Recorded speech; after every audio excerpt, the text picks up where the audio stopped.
Greetings from Tokyo, my dear friends. This is Daisuke, and I hope you are doing very well today. I just wanted to give you a quick update, if I may, and I don't want to take up too much of your time, but just to let you know what the state of the channel is. There isn't much change, but I do want to make a couple of announcements, and we can go from there.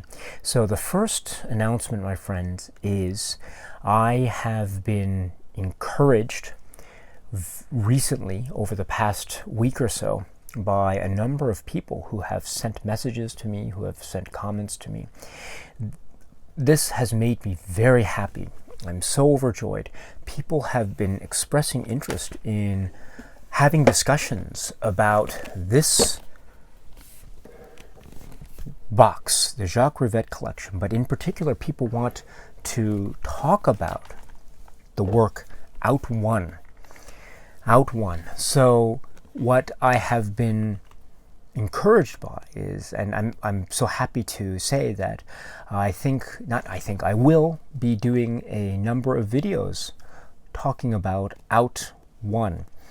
And so if you are interested, my friends, I would perhaps suggest that you might try to find Out One if you are able to, or if you have the box set or one of the box sets, then I encourage you to begin watching, because hopefully the videos will start coming up. Well, now it's September 2019, so you know how I work. I tend to be very slow, but I think I can pull off something before the year's end. So now it's September. I'd like to start this as soon as possible, actually. So if you're interested, please let us start in earnest with Out One. Now, as you know, or as you may know, there are two versions of Out One. There is the long, nearly 13-hour version, which is divided up into 8 parts or 8 episodes. And this version is known as Out One Noli Me Tangere. So this is the version that you have here, which is part of the Arrow, excuse me for the glare, the Arrow Academy box set, which I have. It has the episodes here. Episodes 1 through 4, and then episodes 5 through 8. Now, each episode is approximately an hour and a half, an hour and 45 minutes in length, something like that. So you total up all of the running times of the episodes, and you'll get approximately 13 hours. This long version, as I say, is known as Out One Noli Me Tangere. And so what I'd like to do is I think it might be a good idea to devote a video per episode, so we can talk about this series, and we can talk about the series not as a whole, because I think it's actually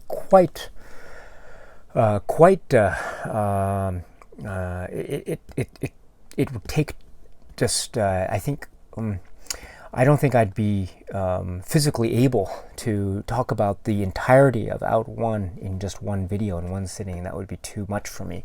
And so what I'd like to do is I'd like to focus on one episode per video. I think that's probably a little bit better to deal with. So it would be, 8 videos. Plus, as you know, there is a different version of Out One. There is a so-called shorter version that was edited down to approximately 4.5 hours. And this is the shorter version, as it were. So this is Out One Spectre. So Out One Spectre. And the tone of the work actually is remarkably different than the work as it's presented in Out One Noli Me Tangere. So what you have is a really differing dynamic that is at play here. The story is essentially the same, but you have the way it's edited that gives a slightly different mood, a slightly different style to the piece, and still I think it gives a different light to the story Out One. And so I think maybe I'll try to devote maybe a video or a couple videos to Out One Spectre. just to round out the conversation. And so this is very exciting to me. So thank you very much for all of you who have expressed an interest in this. So what I'd like you to do, if you are interested, is please try to find Out One. See if you can try to get it, and if you can, start watching Out One. I would start with Noli Me Tangere if you're interested. Although I think if the idea of watching a 13-hour film is daunting, you can always just go with Sept. Although I would again submit for your consideration that the works, while the story is essentially the same, are quite distinct and different in many key aspects, and so I think it's worthwhile to watch both versions. Actually very worthwhile to watch both versions.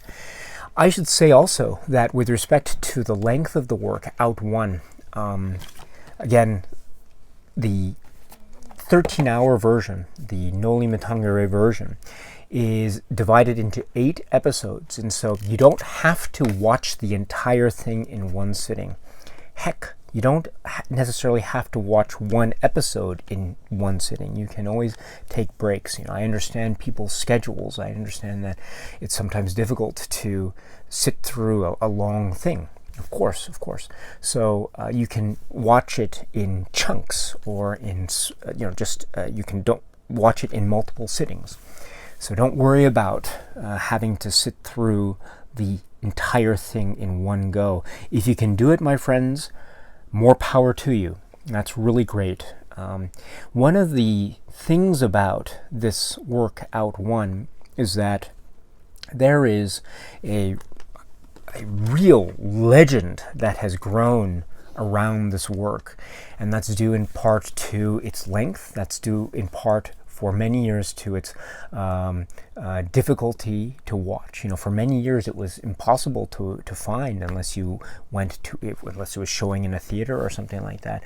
I was never able to watch this until the Arrow release, but I knew about it because I had heard so many things spoken about it. I had read some things about it, and so it became this huge legend in my own mind.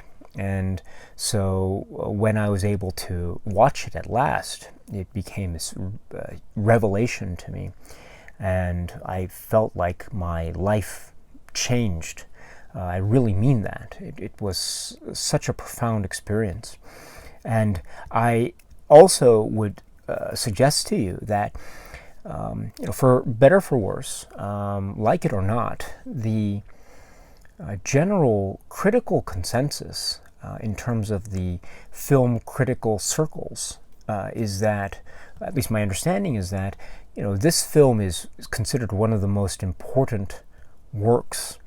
I believe it's listed in the somewhere on the BFI Sight and Sound greatest films of all time, according to the critics poll for 2012.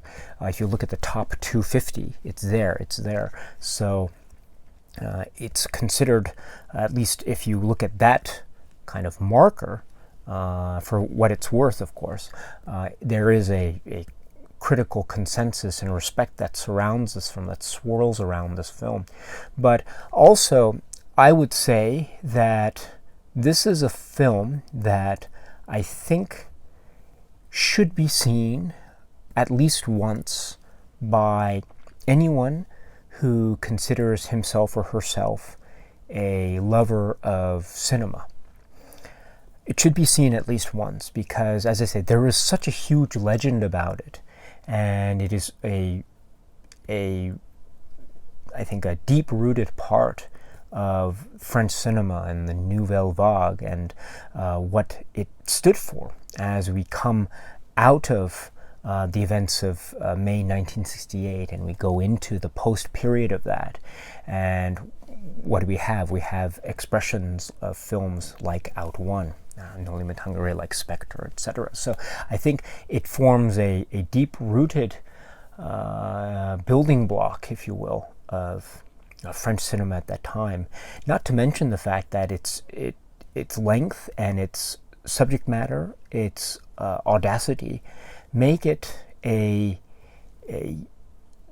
really one-of-a-kind experience, And so I would strongly urge you to consider watching Out One if you love cinema. Now, this is to say also that I don't expect this to be liked by everyone. I think this is one that is somewhat divisive. Some people really love it. Some people really, really hate it and find it annoying and quite meandering, etc. And I completely get that. So, but I do think it is worth trying to watch. At the very least, it's worth giving a try. So there's that. Also, I would suggest that anyone who is a fan of David Lynch and Mark Frost's series Twin Peaks, and in particular, anyone who is a fan of Twin Peaks: The Return, the latest season, or the latest iteration of Twin Peaks that was done a couple years ago now. Anyone who is interested or who likes Twin Peaks, in particular the Twin Peaks Return series, I would suggest that you might really get a kick out of Out One. And I do mean that in terms of Out One, the long version, the Noli Me Tangere version, and also Out One, the shorter 4.5-hour version, Spectre. So if you like Twin Peaks: The Return, I think that there is a great chance that you will love Out One, because there are I don't want to get into too many details, but yes, so hopefully this might be an encouragement to those of you who are maybe on the fence or are not sure if you want to engage with this. As I say, I think it is something that one should see at least once if you love cinema. So I encourage you to give it a try. In the meantime, of course, I will begin my preparations accordingly, and I will start making videos starting with episode 1 of Out One Noli Me Tangere, and then going from there, and then ending with a video or two on Spectre, if we can, just to see where we go with that. I think also for preparation, I think, of course, if you have time, it might be interesting to catch up on any documentaries that are out there. For instance, I know that there is a documentary that is included, for instance, in this box set, which is really great, which is called The Mysteries of Paris, Jacques Rivette's Out One Revisited, which is really, really informative. And it's very long, and it goes into certain interviews with certain members of the cast and crew, and also critics. So just to talk about the film's importance and significance, and details as to its production and its history, its release history, and what happened to bring about the different versions, etc., as well as archival interviews with Jacques Rivette himself, which are always very interesting to listen. It's always interesting to hear what he has to say. So I would strongly urge you to try to check out that documentary if you can. Also, I don't think it's necessary, but if you're interested, you can always try to read up on some of the works that are related to Out One, the universe of Out One. In particular, Balzac. So if you're interested in particular, there is a connection with the work, what is it? It's Histoire des 13, which is the history of the 13, which is a cycle of novels that deal with this notion of 13, or the 13. And those of you who know Out One, I think, will know what the significance of the number 13 is. So if you're interested, you can try to read that as well as other works, but it's not necessary. I don't think it's necessary to have any strong command over that literature.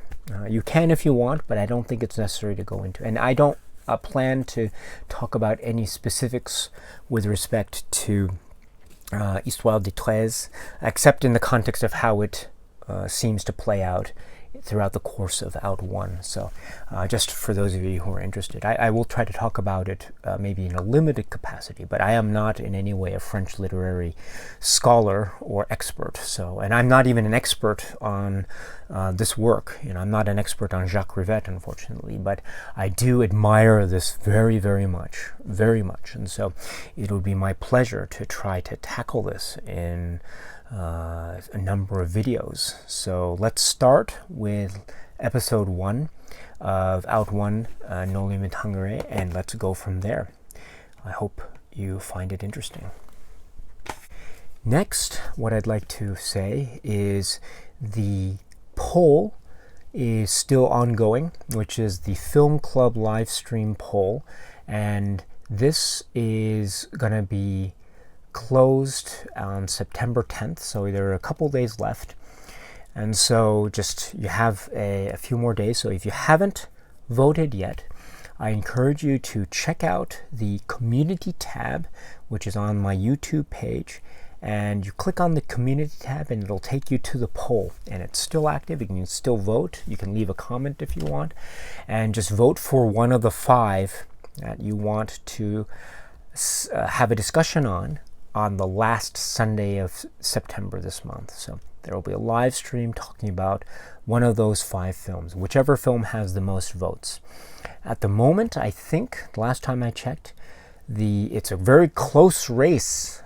In particular, I think it's a very close race among the works Detour, Faces, and Pickpocket, I think, last time I checked. Although I do see Faces, the Jean Cassavetes work, Faces, a little bit ahead. So, but I think the situation is such that I think it could change depending. It could change with one vote. I think it's that sensitive and it's that close. So, I encourage you, if you have the chance. So you have until September 10th to vote, and after that the poll will be closed and I will announce the work that will be discussed. So you have a little bit of time. So if you haven't voted, I encourage you to take a look at the community tab and vote. So please, if you're interested. And I think that's basically it. I've been doing a little bit of rearranging of my shelves and the cleaning up of this room. As you can see, maybe, I don't know if you've noticed, but this shelving unit has been shifted a little bit, so it's now against the wall. So I'm just doing a little bit of rearranging of the room. There might be some changes to the background, but that's just due to just general, it's one of those, it's that time of year where I feel like we need to change the layout of the furniture in the room a little bit, just to give a little bit of a freshness to it, I suppose. And so I've just been trying to clean up things and rearrange things, and so that's what's been occupying my time. But I should also let you know that the John Carpenter videos are well on their way. They're going very well, and they will start being uploaded. I'm not sure. I plan to do that starting in October. So the 1st of October will be the date that I will start uploading the John Carpenter videos. So we'll be going over the filmography of John Carpenter. So if you're interested, please keep a lookout at this channel starting in October. So you'll be seeing Dark Star and Assault on Precinct 13 and Halloween, as well as others. So that'll be starting in August. So that's in October, excuse me. That should be very, hopefully that should be interesting. I know a lot of people have expressed interest in discussing the works of John Carpenter. I, with many things, I am far from being an expert, and the same is true for the works of John Carpenter. I am not at all an expert in John Carpenter films, but I have loved John Carpenter films. I was born in 1979, so that makes me a child of the 80s, so to speak. And so I feel like the films that I grew up on, probably, I would say yeah, I would say that it's safe to say that probably the filmmaker whose films I think really left an impact on me during that time is probably John Carpenter. And it feels like John Carpenter's works just were always there, you know, and they were always in the air.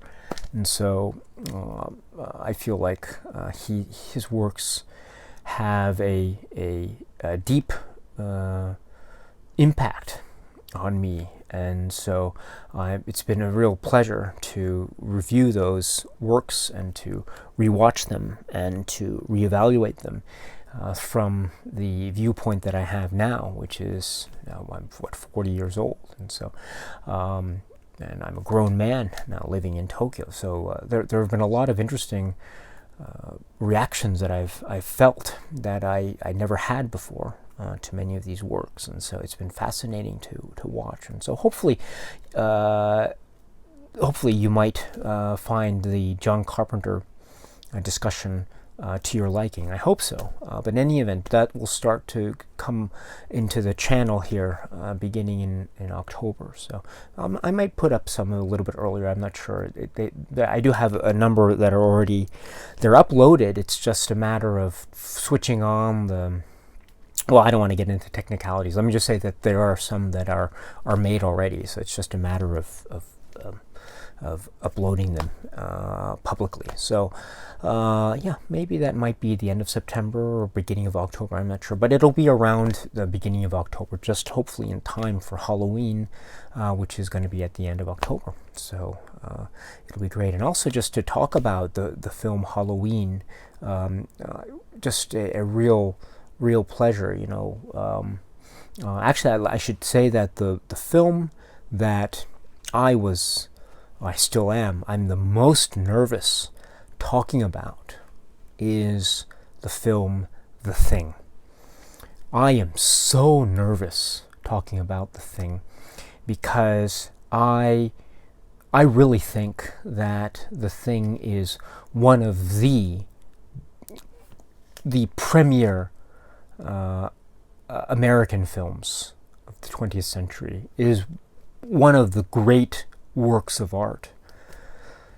It's a genre film, of course, and it's a horror film, of course, but it is, what am I saying, but I know that some people might